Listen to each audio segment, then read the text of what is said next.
Hello, everyone. My name is Andres, and I am a cybersecurity researcher, and I'm also a cybersecurity student here at Illinois State University. Today, I'm going to be going over social engineering and basically stressing the importance of social engineering. So, social engineering is basically sending a fake or malicious link or file to a victim. um, and there's usually like a sense of timing behind it where the victim feels pressured to where they don't really double check things and they just kind of follow the link and end up being exposed. What makes social engineering also very popular in the world of hackers is you're basically trying to deceive the person or the human, and humans are more likely to fail or have an error than machines are in today's world. So, for instance, it's a lot easier to do a social engineering attack than to find a zero-day exploit on a machine to take down the network for a company, right? It would be a lot easier to convince someone to click something fake instead of doing like a brute force attack because those are more usually sophisticated and higher level, while social engineering attacks are more like very entry base level, and really anyone could perform these tasks. All right, so just last year, the FBI did a research investigation of all the cyber attacks that happened in the United States, and roughly 20% of them all started by a social engineering attack. So somehow they're able to, gather credentials, gather IP addresses, by just sending these fake links and these fake emails. So yeah, and cybercrime is also evolving. The stats just get worse every year. But in 2021, there were over 500,000 complaints of cybercrime related social engineering attacks against Americans. And overall, United States companies and businesses lost over $6.9 billion to social engineering, cyber security related attacks. Now I know those stats are kind of a few years old, but just last year, I'm gonna mention some noteworthy attacks that have just happened. So actually, we'll start with this year. So, Riot Games, it's a big game developer company. They make League, they make other games like that. Um, Basically, their network got compromised, and the hackers were able to get in because of a social engineering attack. So that basically compromised the whole system. And then not only that, last year there were two other attacks that happened: the Uber attack and the Rockstar Games attack, and their network was compromised due to a social engineering attack. Now these are major game companies, and Uber is obviously, transportation business. And what happened to Uber is basically an attacker basically ordered a bunch of Ubers to one spot in the world, or in the United States, I should say, and that basically caused a traffic jam and things like that. So a lot of these attacks, they might seem like small game developers or other tech-related things, but they do have real-life consequences. And then as far as the other game developers, Riot Games and Rockstar Games, basically their source code got released to where how they regulate people from cheating on the game. And now that hackers were able to get a hold of that source code, they could basically reverse engineer the code and see exactly how it was made. And then from there, it's a lot easier to basically get around the engine once you kind of understand how it was built, right? So there's going to be a lot more attacks or a lot more hacks and a lot more cheaters possibly in these games because of these source codes being released. Okay, so yeah, today we're gonna be basically demonstrating one. We're gonna be using Z Pisher. I think the last one we used was a toolkit called Set, which was pre-installed on Kali Linux, but this one had to go a little bit out of the way to find. But basically, we're going to be implementing the social engineering toolkit with OpenAI, and we're going to be using ChatGPT for that AI, and will show you how all that's going to work.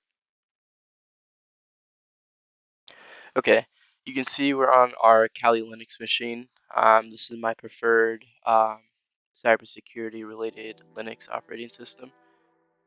Alright, so you can see I actually got our zfisher program open in terminal, or where it is in the directory of Linux. So we're going to go ahead and start it by just typing bash.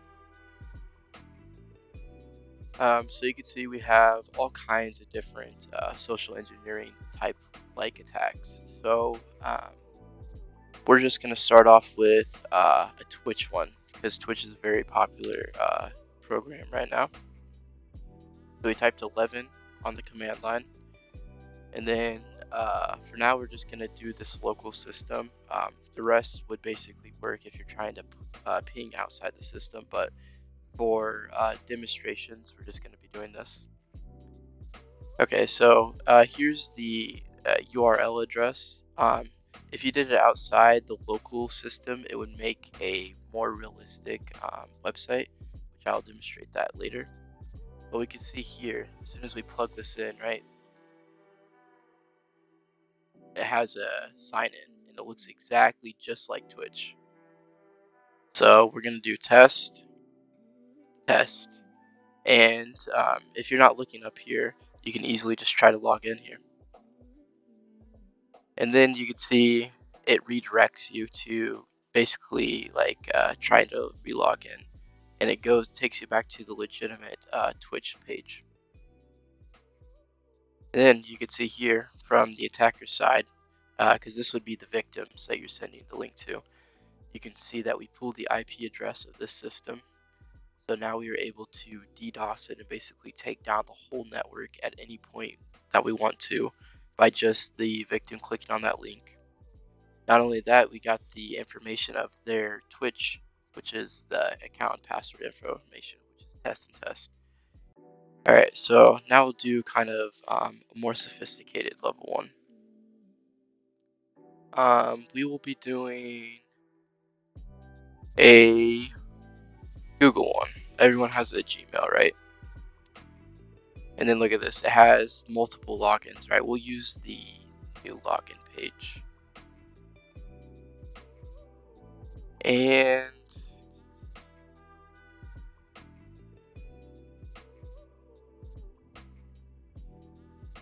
we'll try local expose on this one.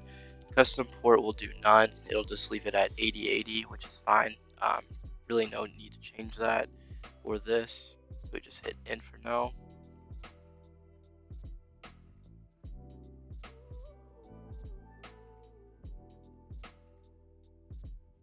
I used to have the ngrok one set up. We're gonna leave this to no. This will basically let you change the URL if you want to, but I let it usually just kind of do a default one. But you can see whenever we do a more sophisticated attack, we will change that. So we're gonna go ahead and copy this link address here.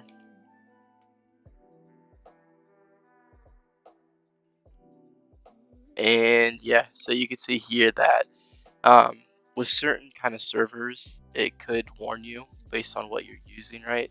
But hackers will actually buy domain addresses and basically set this up to target towards theirs. So we'll go ahead and visit this. I'll need to blur that out, but yeah. You could see that it will show you the IP address of the system. And then we'll do test, test, to sign into our Gmail. And you can see here it logged it as well. So this is basically a key logging website, but you can see with this toolkit it can work for anything, right? Alright, so let's say we want to get more high level. We're going to do a Microsoft one. And we're going to be using we're going to try this one really quick. Put it on default port.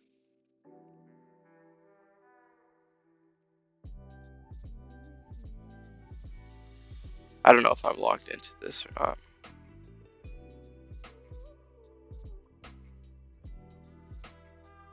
So yeah, we're gonna go ahead and change this.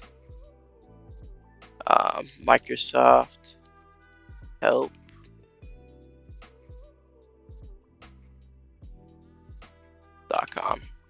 It'll kind of give you a roundabout if it can't guess that. Yeah, so here we got a 3-1. This is as close as it's gonna get, right? So we're gonna use this.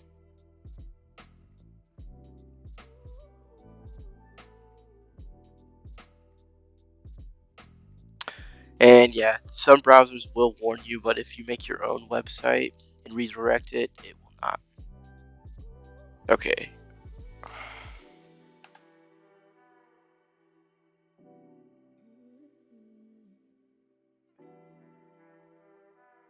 Okay, so we're back doing the Windows one, but we're gonna use Cloudflare because this one did not work. I do not have the account set up with that yet.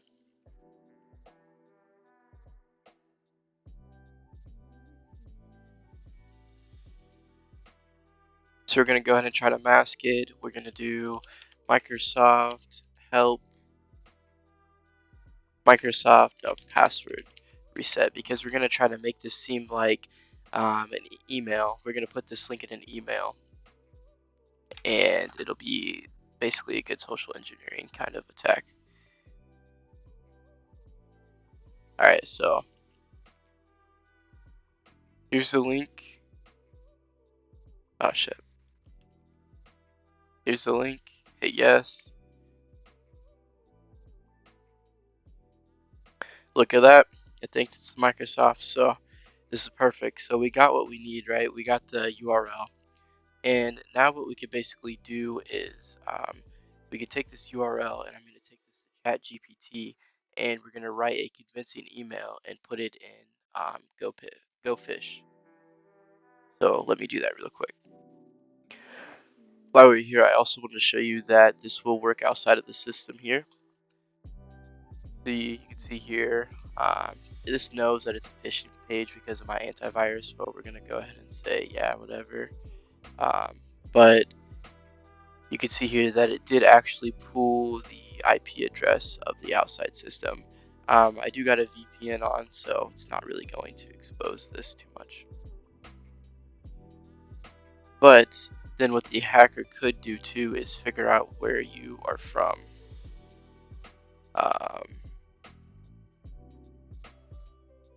So IP lookup.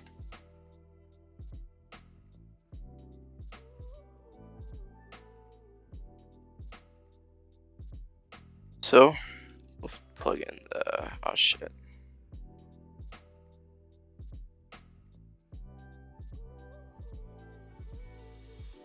But we'll plug in the IPs here just to kind of show you, right? Because these systems should still be on. So yeah, I always use, this was a VPN server that I'm connected to, that's in Albania that I use on my main system. So you can see that the IP or the public IP address really doesn't matter on that.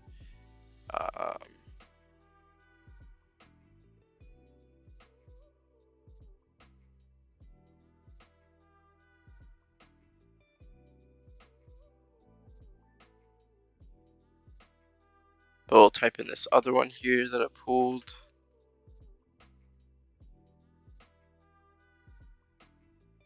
And it's a proxy server, also part of the VPN. So yeah, that's why you want to use a VPN, because if you do click on one of these malicious social engineering attack links, at least your IP isn't exposed. Because with this IP, I can basically figure out where you are in the world, and then knock off your internet all day with a DDoS attack.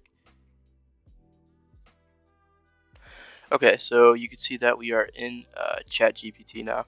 So basically what we want to do is we want to send that malicious link to the website that we're hosting, right, to expose someone's IP address or to take their credentials into an email. So what you could do is go to ChatGPT and make the AI do it. So I said, make an important email from Microsoft asking if the user changed their password.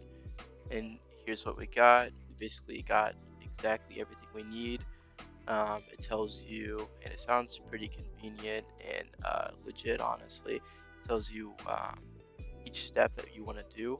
But what we're going to do is we're going to change the actual Microsoft URL with our own. So to redirect them to our malicious page. So now what we'll want to do is we will want to take all this information here. I don't know if it's going to take the ones and twos. We'll just take what we can. We'll bring it back into our PM. And I don't know if you guys seen Go Fish, but you can basically get a whole template of a malicious email, and you can basically send it against like a whole company or your whole security team to see if they fall for it. But you basically have a template of everything. So here, let me put in these numbers really quick. Okay, so here we go. I just got everything cleaned up and added the malicious URL. You can say here's our email, dear valid user. We hope this finds you well. Your security is important. We wanted to make sure you change your password. If not, go to this email.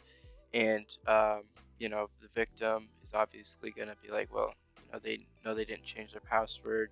Maybe they should check on it and basically go to the security page, right?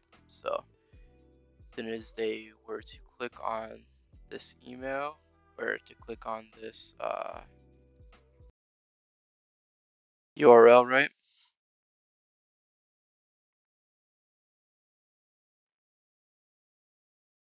Bring them to this site here. So the site that you're hosting, right? For the malicious sign in, and they would basically sign in and check their account information. So they'd sign in, right?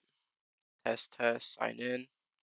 It'd redirect them to a legitimate Microsoft account to where they could still figure out their stuff, and they might not even know that that social engineering attack happened. But if you look at the hackers end, which they have this running, we just found the IP address and we just got their login information.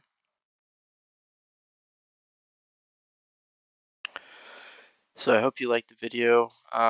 Yeah, so we just basically covered a quick social engineering attack and how modern AI is making it even harder to distinguish from a real person. Because that seemed like a pretty conceiving email, right? But of course, you would want to look into more security related things. You would want to look into who sent it to you. Did it look like an actual legitimate email or a spammer?